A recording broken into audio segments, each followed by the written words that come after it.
Hi everybody, and welcome to White Pass, a mountain pass in Washington crossing the Cascades. Unusually quiet here at White Pass this morning because US Highway 12 is closed to the east. So in the direction that you're looking right now, there's no traffic between White Pass and almost to Yakima, Washington. The Rimrock Lake Retreat Fire. Here we are in mid-August of 2024. Bad news for many, hoping that things turn out okay. But we're going to take advantage of the closed road. From White Pass going west, the road is open, and yet there's hardly any traffic on it. You can imagine why. And so we're going to take advantage of the situation and get introduced to a number of geologic outcrops that have a surprising variety between White Pass and to the west down towards Packwood, Washington, just south of Mount Reineer National Park. Thanks for joining us. Let's get started. Okay, 3.0 miles west of White Pass. All right, well, let's get our bearings. This is Mount Reineer, an active stratovolcano. Here's Rimrock Lake, where the fire is happening. White Pass is right in here, and this is US Highway 12. And today's video starts at White Pass and works its way to the west down towards Packwood. All right, well, what's all the green? Like we're up in the Cascades. There's a Cascade volcano. All this orange is the Ohanapakash Formation, which we have been looking at in the last couple of outcrop videos, both at Chinook Pass and Cayuse Pass. I'm looking for them now. Yeah, here's Chinook. And here's Cayuse. So we've been dabbling in the orange, which are actually green rocks in real life. Fine. But what is the green? Is this more green rock? No, that's our first stop here. And this is from a Jeff Tepper paper with his student, Lisa Kant. And we're not quite to the Eocene basalt of Summit Creek quite yet. But here's a beautiful generalized map from the Kant paper. Rimrock Lake, White Pass. Here's this green again. What is the green? Pre-tertiary rocks. Okay, fine. If we use the Pat Pringle 2008 Roadside Geology of Mount Reineer National Park and Vicinity, and you have the entire PDF of this entire 200-page document now at nickzentner.com. Click on the word Cascades in the upper right. A similar map is coming from Pat. That yes, if you start at White Pass, as we are doing today, and dropping our way to the west, all of this green is this pre-tertiary. Like, what are we talking about? Well, the answer is the Rimrock Lake inlier. And specifically something called the Russell Ranch Formation. So I think we should just go over and take a look at what this Russell Ranch portion of the Rimrock Lake inlier looks like. But I'm guessing to many, maybe most of you, the shock is that you're up here high in the Cascades and you're not looking at Cascade volcano rocks. This is what the Rimrock Lake inlier looks like, at least the Russell Ranch part of it. And I don't think I want to sugarcoat it. I think it's ugly. You can decide.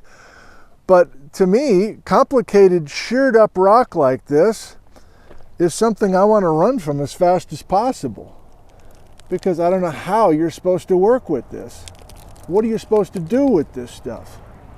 Oh my God, we actually have a vehicle? A semi, no less. The first vehicle I've seen in 20 minutes. So I've got some reading to do, and I don't have the Bob Miller Rimrock Lake inlier paper with me. I didn't think to do that. But this is exotic terrain material. This is fruitcake that is from the ocean floor. Somehow, some way, And this is underlying much of the entire state of Washington, let alone the Cascades. In other words, exotic terrains in general. But I mean, jeez. So, a weird way to start our video, I think, but the main message is we have a window into the oldest days, the most exotic of exotic terrains that are exposed right here at White Pass, just west of the summit. I don't know, let's drive a little bit together. There's little to zero traffic to contend with.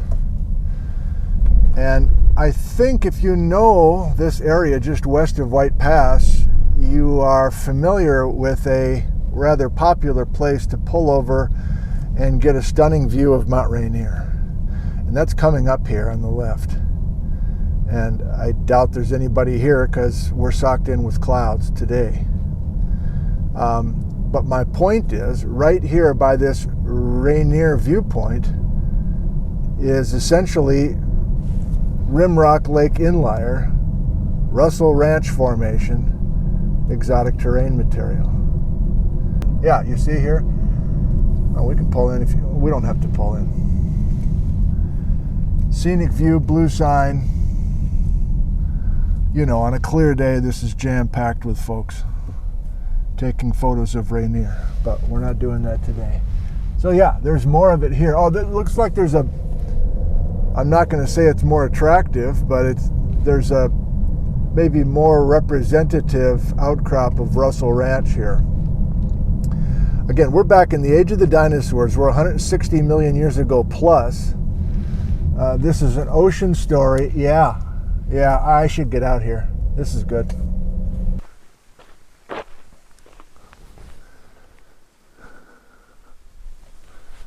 Wow. I'm just saying wow because it's just so shattered. It's so complicated.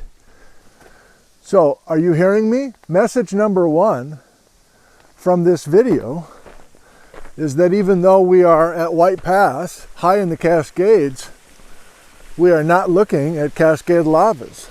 We're not looking at anything. We're not even looking at ghost volcanoes from the last 46 million years. Instead, we're looking at stuff that formed out in the Pacific Ocean somewhere older than 100 million years ago, and yet it finds itself here.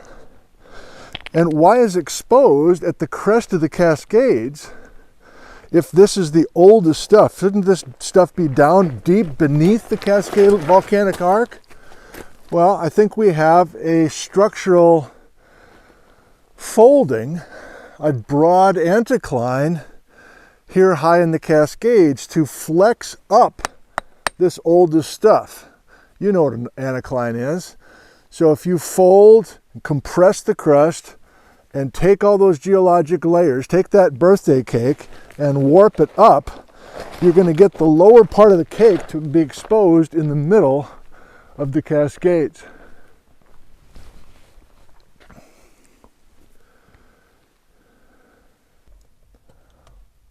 Okay, I'm now parked 5.4 miles west of White Pass, and we're out of the Russell Ranch. We're out of that god-awful Rimrock Lake inlier.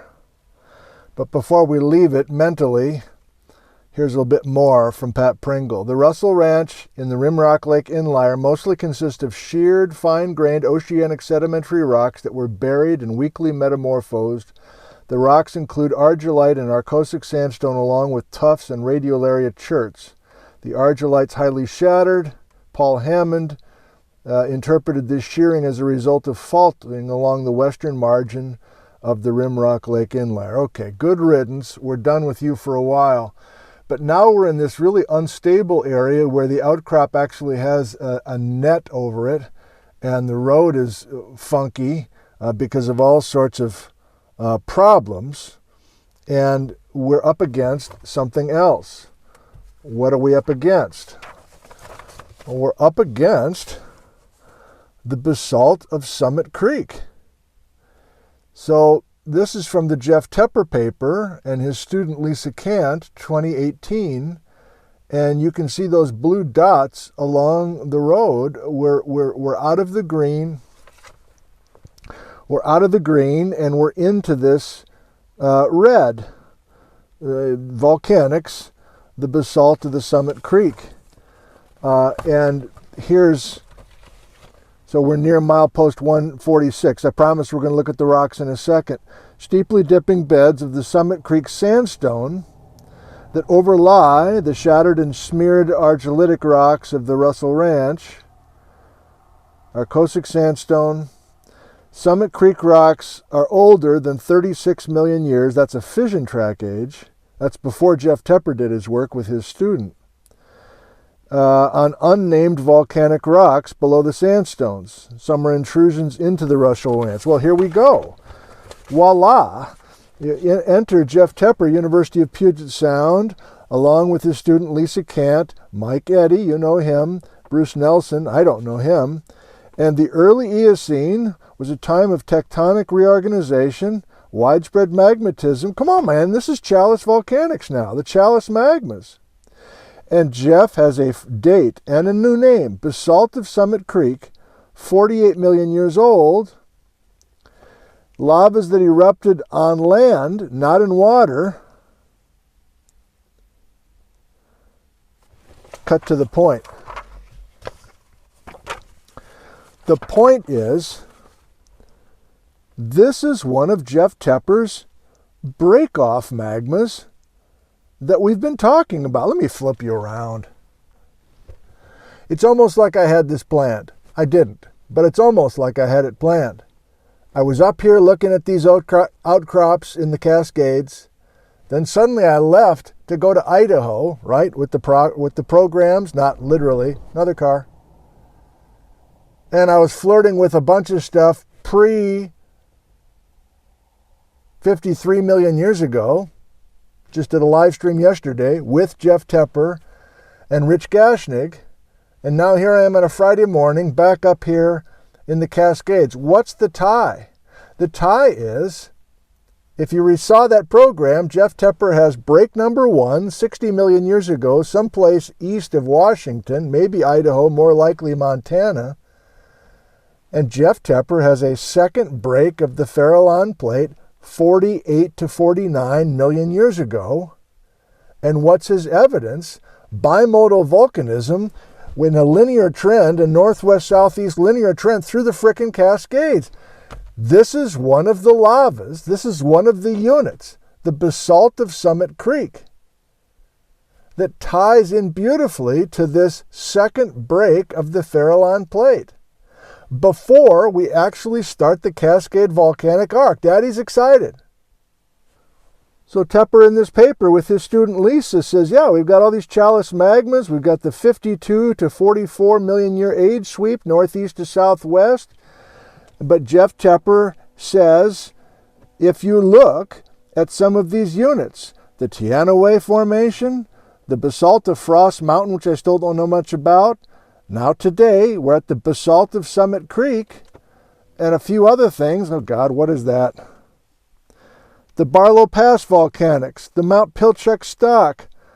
All of these things are part of this break-off belt that is from breaking the Farallon Plate twice right before we start the Cascade Volcanic Arc. So yet again, we are up in the Cascades, but we are still pre-Cascade Volcanic Arc. We're looking at this, the basalt of Summit Creek. Let's go take a look at it. Is it just going to look like a basalt? Probably, but I guess the idea, and the reason I'm excited currently, is that we have something on a local rock scale, a local highway scale, with a crumbling road and a netted outcrop, but we realize we're staring face to face with basalt, the basalt of Summit Creek, that's squirted up through here, squirted up through the Rimrock Lake inlier before the Cascade Volcanic Arc got established. So now we're down to like less than 1% of the people who think about geology driving this road. I'm walking east right now. I'm walking back towards White Pass. And those that are looking out the car window are like, okay, that lavas must be from, I don't know, is that from Reineer? Is that from Adams? It's certainly from the Cascade Volcanic Arc somewhere in the last 46 million years. You would be incorrect.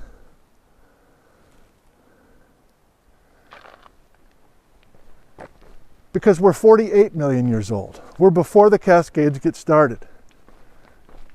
But we are close enough to the dawn of the Cascades that these lavas are important, because we're realizing that Siletzia just came in. The reason we're breaking the plate to create the summit, the basalt of Summit Creek, is because of Siletzia getting clogged in the trench and the Farallon plate pulling away from that clogged Siletzia thing. Okay, here we go. Oh man, severely altered. This is going to be a letdown. This is going to be ugly rock too. Is this a little fresher look? Yeah. Oh, this isn't bad.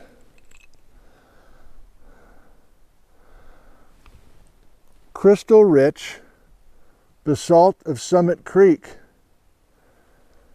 And you're like, what volcano did it come out of? Well, I don't know. Like, it rushed to the surface from the hot mantle, getting shallower than it should be. You remember this now? These are lavas not coming directly from the mantle, but these are lavas that are erupting 48 million years ago. Oh, here we go. 48 million years ago. Well, that's a good sound. Hi-ya!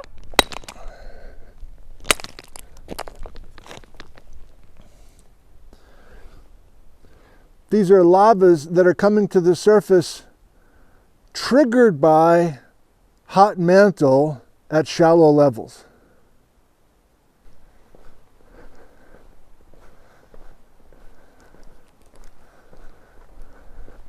Now get this basalt of Summit Creek in a cage, please.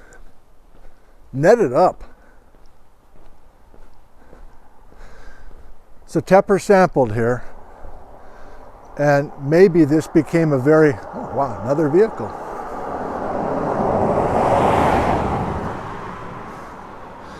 I'll have to talk to Jeff to see is it this Summit Creek basalt that got the whole thing going about the break business? Like, did his results with his work with his undergrad Lisa get him started on this idea of a major break of the Farallon plate before the initiation of the Cascade Volcanic Arc?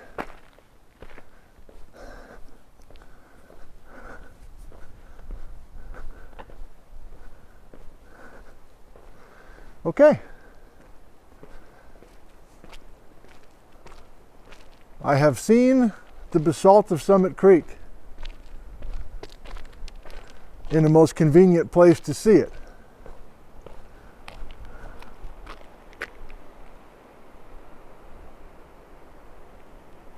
If we're getting a chance to see the Rimrock Lake inlier here along Highway 12, high in the Cascades, it's not a surprise then to see more pre-Cascade bedrock because of this regional anticline.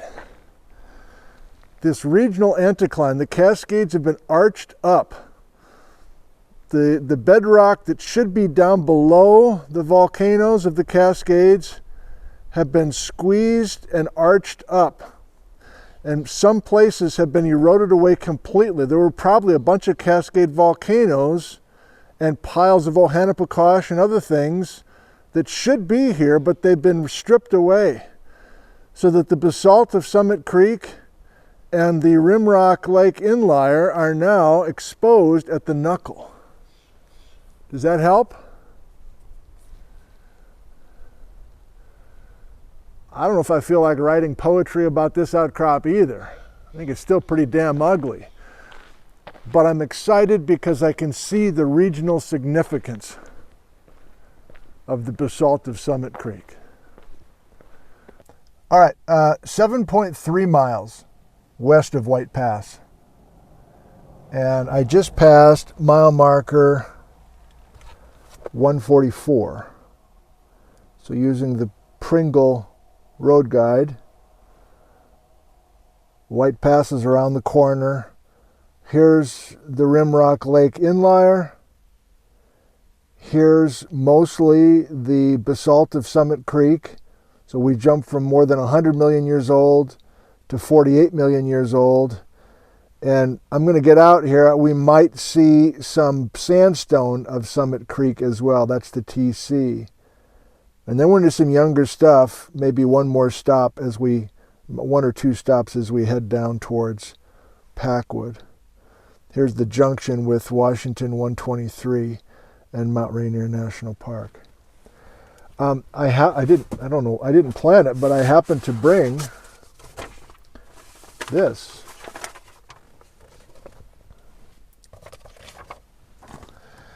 So if you have not been following the live streams of late, I have been really interested in Jeff Tepper, University of Puget Sound, coming up with this tectonic model for the accretion of Siletzia 50 million years ago, and the Siletzia clogging the trench and causing two different breaks of the downgoing Farallon plate. And in the live stream I did yesterday, I was wondering if the Bitterroot lobe of the Idaho batholith might be the direct result of the first break of the Farallon plate, and having hot mantle surging shallower than it should be, and having some magmas that are basically mantle triggered. Doesn't sound like it from talking to Rich Gashnig and Jeff Tepper yesterday, but whatever. This is the second break, and the break that Tepper knows very well, and I'm pretty confident now that one of the main reasons he got into this break idea at all,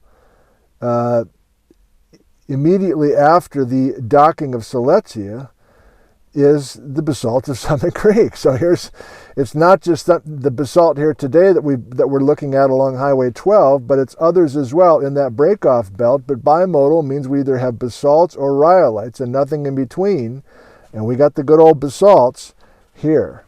I don't know why there would be a sandstone that is dominant tied to the Summit Creek story. So I don't know. Apparently this is one last look at the basalt of Summit Creek. I'm a fan. And maybe some sandstone of Summit Creek as well. Same vintage. I don't know what to do with a thick sandstone that's 48 million years old. Unless that's, well, hang on now. Is the sandstone of Summit Creek more correlative with things like the Chumstick up by Wenatchee, Arondonogee, and it's too young for the Swak. All right, yeah, so maybe we have a little correlative sandstone unit that is tied to kind of Roslyn / Chumstick age. So is this basalt or is this sandstone? Oh, I think I can see it already. I'm an expert already on the basalt of Summit Creek. I think that's the look.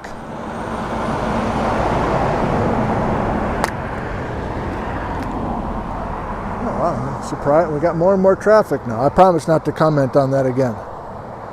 Glad I got up here when I did. This is not the greenish stuff of the Ohanapekosh. Ohanapekosh is quite a bit younger than this, and that is basaltic. And that is Cascade Volcanic Arc. So I don't know, maybe you were thoroughly confused why I was in Idaho and why I was thinking about stuff before the Cascades. Like I'm picking the Cascade Volcanic Arc. Why wouldn't I just spend all of my time in the Cascades? Well, I'm in the Cascades right now. And there's young volcanic centers all over the place, Cascades. And yet on this road, there's not only the Rimrock Lake inlier, there's now the basalt of Summit Creek, which is also too old for the Cascade Volcanic Arc. Not by much, but it's a bit too old. So it is worth looking at these older units, because the Goat Rocks volcanic system, the complex that Hannah Shamloo and Kelly Wall and her students will be looking at, I think are going to be a big part of that project. We're truly very close to the Goat Rocks here, and we're truly far older than the Goat Rocks volcanic complex. So we need to learn what we can about these older units. All right, onward. Thank you.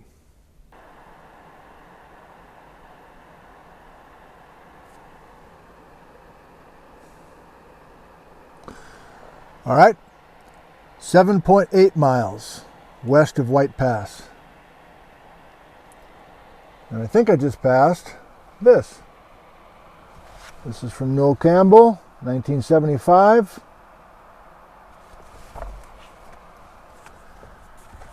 Cute little photo of some cute little columnar joints in the Hogback Mountain flow. Uh-oh. I don't know what that is, but I think it's young. Let's see what Pringle's got to say.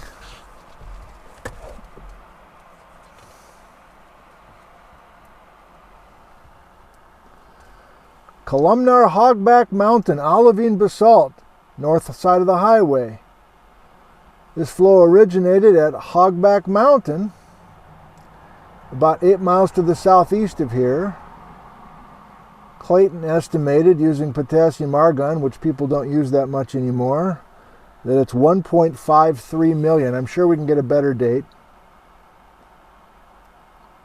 Okay, so now the rest of this video I think is mostly questions. Is the Hogback Mountain olivine basalt lava flow coming from the Goat Rocks volcanic complex? I think the answer is yes, but I'm not entirely sure.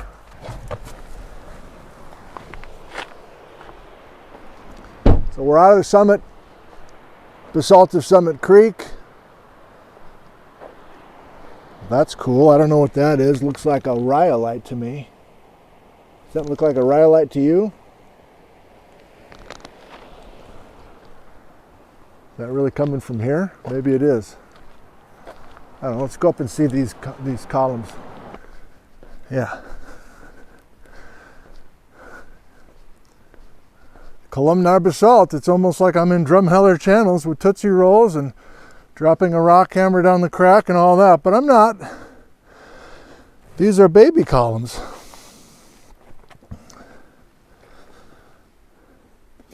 Olivine basalt, isn't that what they said? Isn't that what Pringle said? Let's see if we can luck out and see an olivine. Do you know olivine? It's a olive green mineral that occasionally shows up in a basalt. That one's got water on it. Car.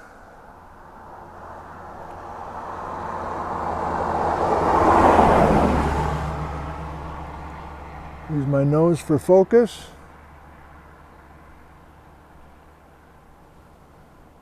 I think that might be an olivine.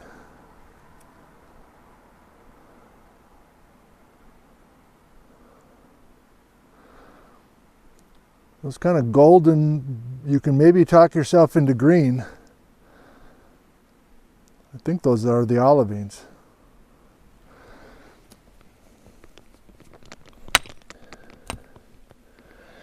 And doesn't olivine indicate a mantle? I don't know. I'm so out of it. But cute little columns right in with a tree trying to grow among the columns. Let's try a dry one. Thank you. Talking to the Hogback Mountain, and I'm just Basalt.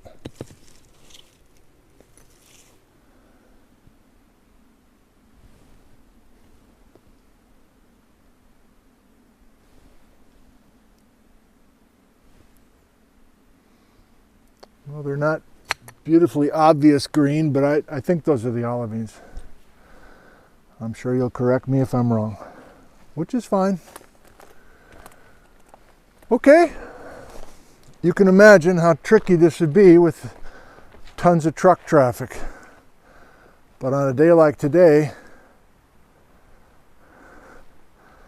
a rare chance to see these beautiful baby columns with entablature and striae and beautiful. Ice Age lava coming from a nearby vent. Thank you. One more stop.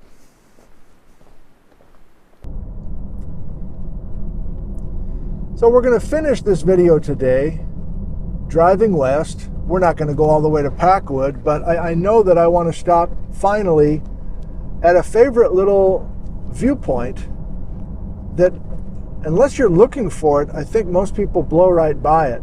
And maybe you are aware of it. It's called the Palisades Rest Area, or Palisades Viewpoint. I think it's coming right up here.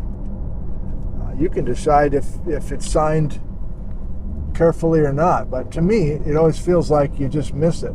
Yeah, here's where you come out and here's where you go in. There's no warning. It's just kind of like this one little blue sign.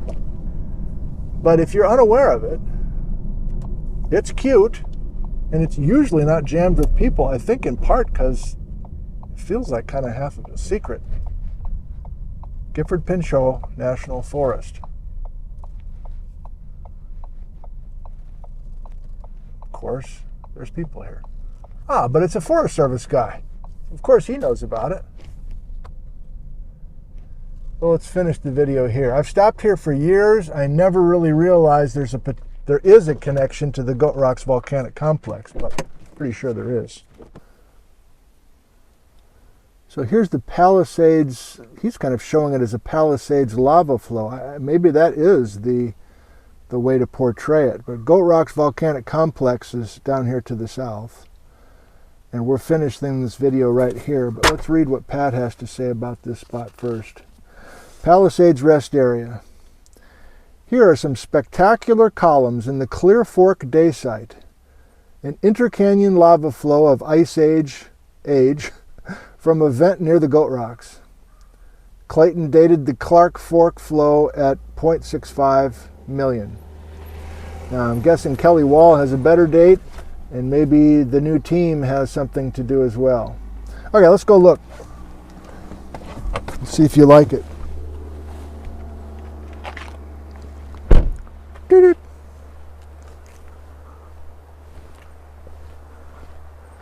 All right, so this guy's working the bathrooms.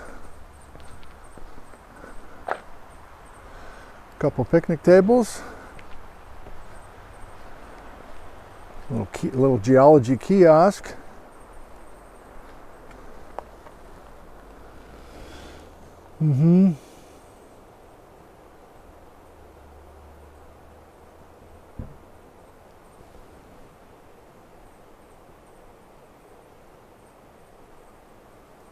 They're showing columns coming up against a glacier. That's quite dramatic. I'm not sure we know that.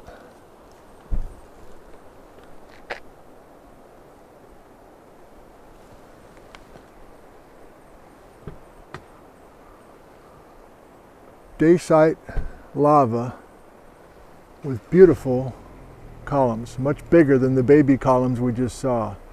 And I'm quite sure this is not the Hogback Mountain basalt. This is the clear whatever, but also Ice Age. All right, that's the end of this one. White Pass Outcrops. And you're like, what a ripoff. You didn't do all the stuff on the east side of White Pass. There's all sorts of great outcrops there. That's why I tuned into this thing. Well, the road's closed. What do you want, man?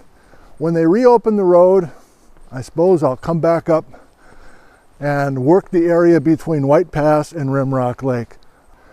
I hope that these roadside outcrop videos are interesting to you, maybe giving you ideas on where you might want to come up and take a look at this geology yourselves. Or, if you're watching from a long way away, just kind of enjoying the vibe and the low-key nature of this, and having your host fumbling and thinking and learning right along with you. Some of these papers are at nickzentner.com. Click on Cascades in the upper right-hand corner, and you can do some reading from the experts directly. Thanks, everybody. I love you, and goodbye from the White Pass area in central Washington.